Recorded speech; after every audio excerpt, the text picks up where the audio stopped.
La semaine dernière, il y a eu un séminaire PMC+ auquel Daniel a participé. Il explique que certaines choses ont été abordées lors de ce séminaire qu'il ne peut pas partager lors des conférences régulières car rien n'a été enregistré. Il annonce que le séminaire PMC+ se répétera 4 fois par an et deviendra de plus en plus dense. Daniel encourage ceux qui n'étaient pas présents à se renseigner auprès de ceux qui y étaient. Il mentionne également que l'hôtel où a eu lieu le séminaire a apprécié la présence du groupe PMC+. Daniel précise qu'il répondra aux questions qui peuvent être abordées, mais pas à celles qu'il n'est pas prêt à discuter. Il rapporte également que beaucoup de travail a été accompli depuis le séminaire, notamment par le Centre de l'Universalité. Il rassure ceux qui n'ont pas pu assister en disant qu'ils ne sont pas pénalisés et qu'il y aura d'autres séminaires PMC+. En ce qui concerne l'Apocalypse, Daniel explique qu'elle résulte d'un déséquilibre entre les plans évolutifs et les plans d'involution. Il affirme que pour la première fois dans l'histoire de l'humanité, une guerre sera créée par l'intelligence, c'est-à-dire par un déséquilibre évolutif planétaire. Il souligne que les guerres sont toujours le résultat d'un déséquilibre entre l'évolution et l'involution, et que l'Apocalypse sera le nouvel état d'équilibre qui émergera après. Le texte discute de la puissance des forces d'évolution et de l'idée selon laquelle plus l'humanité évolue, plus l'Apocalypse est susceptible de se produire. Il aborde également le mystère de l'absence de début et de fin, expliquant que le concept de temps est inexistant et que tout existe simultanément. Le texte soulève également des questions sur la relation entre la Terre et l'Atlantide, ainsi que sur la différence entre le savoir des extraterrestres et la théorie d'Oréal. Selon l'auteur, la question de savoir si la Terre est la future Atlantide est problématique car elle implique des attaques et des affirmations préalables. L'Atlantide était composée d'un groupe d'îles et de parties continentales qui ont été englouties, laissant certains Atlantes présents dans le monde de la mort. Maintenant, de nombreux humains s'identifient à tort comme Atlantes, influencés par leur ego, leurs émotions et leur désir de pouvoir. Cependant, avoir des plombages dentaires ou d'autres caractéristiques ne fait pas nécessairement d'eux des Atlantes. L'auteur soutient être au-delà de l'Atlante. E a disparu en raison de l'épuisement massif de l'énergie à cette époque, affaiblissant la Terre elle-même, et de l'absorption excessive d'énergie par les Atlantes, entraînant des déluges. L'être atlantéen est simplement une étape de l'évolution de l'humanité, tout comme les autres civilisations passées. Donc, la Terre ne peut pas être la future Atlantide car celle-ci est morte. Cependant, la tradition atlantéenne peut ressurgir chez certains humains en raison de l'influence énergétique des forces astrales du passé. Il est donc inutile de se vanter d'être un Atlante réincarné car cela ne donne pas de supériorité. Même si l'humanité actuelle fait face à des problèmes et à une évolution difficile, cela n'a rien à voir avec le phénomène atlantique. Cette synthèse présente un discours où il est question de l'évolution de l'humanité et de son lien avec des concepts extraterrestres. L'auteur affirme que l'homme nouveau n'est pas la résurgence de l'homme ancien, mais quelque chose de meilleur. Il évoque également une théorie selon laquelle les êtres humains seraient des créatures de laboratoire expérimentales, créées par des êtres immortels pour leur divertissement.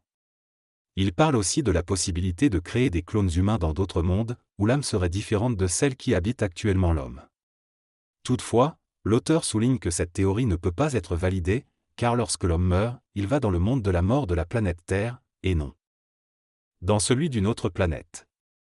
Il affirme également que des théories d'évolution extraterrestre sont utilisées pour manipuler les êtres humains et qu'il est facile d'inventer des interprétations de livres sacrés pour les faire correspondre à ces théories.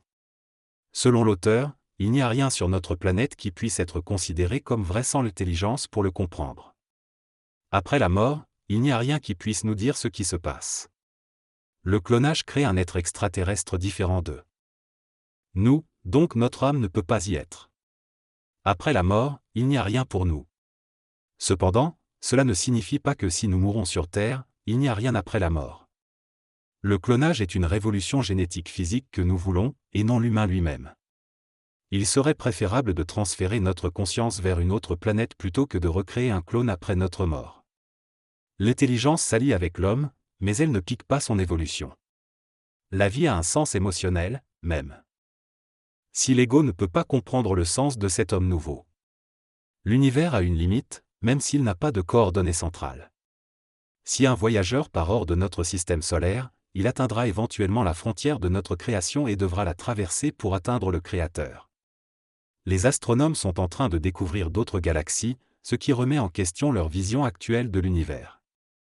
Ce texte traite de sujets tels que l'exploration spatiale, les différentes dimensions de l'univers et le sens de la vie. L'auteur fait référence à une personne qui quitte la Terre et traverse d'autres galaxies pour finalement tenter de revenir sur Terre en suivant une ligne droite. Il mentionne également que la conscience humaine ne peut pas encore comprendre pleinement la structure de la création et qu'elle cherche toujours à comprendre les choses au-delà de ses limites.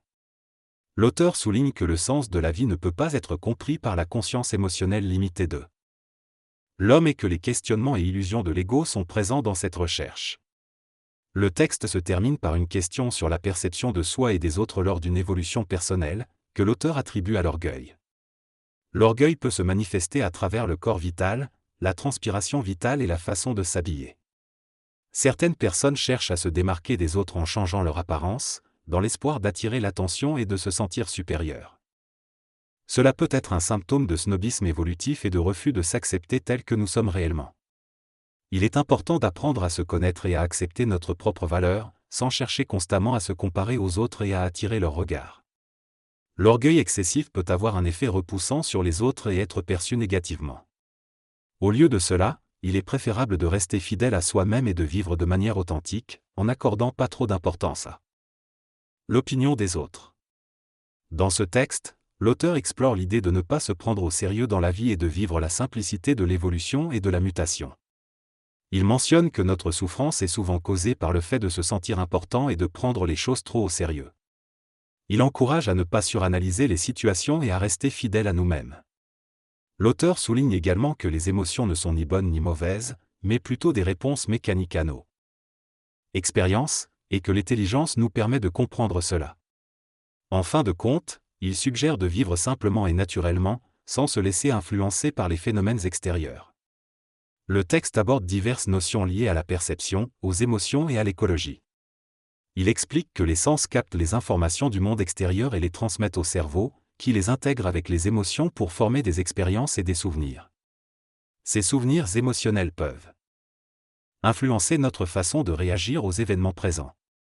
L'auteur souligne que les émotions peuvent être limitantes et empêcher une pensée claire, mais aussi qu'elles sont nécessaires pour expérimenter la vie. Quant à l'écologie, l'auteur affirme qu'elle implique de comprendre et de respecter tous les aspects de la planète, du règne minéral au règne humain, et que cela nécessite une conscience élargie et une connexion avec notre moi intérieur. Enfin, l'auteur se demande comment trouver un équilibre entre un environnement épanouissant et instable, et conclut en expliquant que l'épanouissement implique de continuellement se transformer et grandir, en acceptant de laisser derrière soi les souvenirs du passé pour avancer vers des futurs possibles. L'équilibre dans la vie est à la fois épanouissant et instable. L'homme ancien et l'homme transitif fonctionnent avec une mémoire qui crée un équilibre stable, mais la vie elle-même est instable. Cela crée une tension entre les deux et conduit à la souffrance évolutive de l'homme. Pour vivre avec cette instabilité, l'être humain doit accepter de se confronter continuellement à la vie sans chercher la sécurité ou la cristallisation. L'homme nouveau n'a pas de préférence émotionnelle et est prêt à collaborer avec d'autres pour partager et échanger de l'énergie. Cependant, il est important de faire attention à ne pas se salir en se refermant sur soi-même pour accumuler de l'énergie, car cela diminue la vibration et rend vulnérable aux influences négatives. Il est donc nécessaire de s'unir et de communiquer de plus en plus pour élever collectivement son niveau de conscience. Les Québécois, lorsqu'ils sont exportés, ont tendance à créer des liens avec d'autres personnes et à rencontrer de nouveaux amis. Il est important de se réunir pour discuter intelligemment des choses, plutôt que de se plaindre et de chialer. En se rencontrant, on peut résoudre des problèmes internes et partager des expériences similaires. Il est essentiel de créer un environnement propice à l'évolution personnelle, où chacun peut s'exprimer librement. Les rencontres peuvent inclure des activités telles que souper, sortir voir des films, afin de mieux se connaître et de renforcer les liens. Même si certains individus peuvent hésiter à faire de nouvelles connaissances, il est important de se donner une chance et d'encourager les autres à faire de même.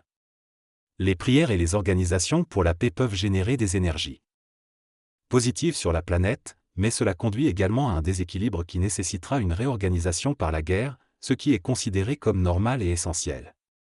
Il est nécessaire d'équilibrer les propos de Daniel Kemp par d'autres opinions et réflexions. Hitler voulait créer une nouvelle race, mais il était manipulé par des forces astrales et l'intelligence supramentale. Son objectif était de construire une société parfaite avec de l'art, de la technologie et de la paix. Cependant, il a perdu le contact avec cette idée et s'est retrouvé simplement avec des armées sans but. Ensuite, Hitler a commencé à craindre l'apparition d'une nouvelle race, notamment parce qu'il était lui-même d'origine juive. Il a donc eu peur de l'homme nouveau. Un être conséquentiel comprend l'équilibre et la liberté qui s'y trouve. La communication entre l'énergie supramentale et l'être humain peut se faire télépathiquement. Il est possible qu'un vaisseau spatial extraterrestre entre en contact avec un être humain pour l'initier, mais cela dépendra de la probabilité de contact supramental de la personne. Ceux qui auront un contact astralisé tomberont du mauvais côté du contact, tandis que les autres seront instruits de ne pas toucher ceux qui ont réellement la puissance du contact supramental. Si une personne veut passer sa main à travers un mur, elle devra augmenter son taux vibratoire et ne plus avoir d'ego. Cela peut être expérimenté égoïquement, mais une fois que l'énergie est dans le mur, elle sera impossible de la récupérer sans détruire le mur. L'intervenant explique que lorsqu'on traverse un mur, on expérimente un mélange d'émotions, comme la surprise, la joie et la peur. Cela est dû au fait qu'on perd notre énergie vibratoire, ce qui nécessite une négociation totale avec notre ego. Pour pouvoir traverser les murs, il faut que notre corps éthérique soit suffisamment développé et relié à notre corps physique. Par exemple, le transport séraphique permettrait à l'individu de se déplacer instantanément, en utilisant l'énergie vitale pour transcender la matière. L'intervenant souligne que nous ne sommes pas réellement transportés d'un endroit à un autre, mais que les mondes parallèles sont imbriqués les uns dans les autres, permettant ainsi une transition instantanée. Finalement, l'intervenant annonce une prochaine conférence sur les mystères du triangle des Bermudes.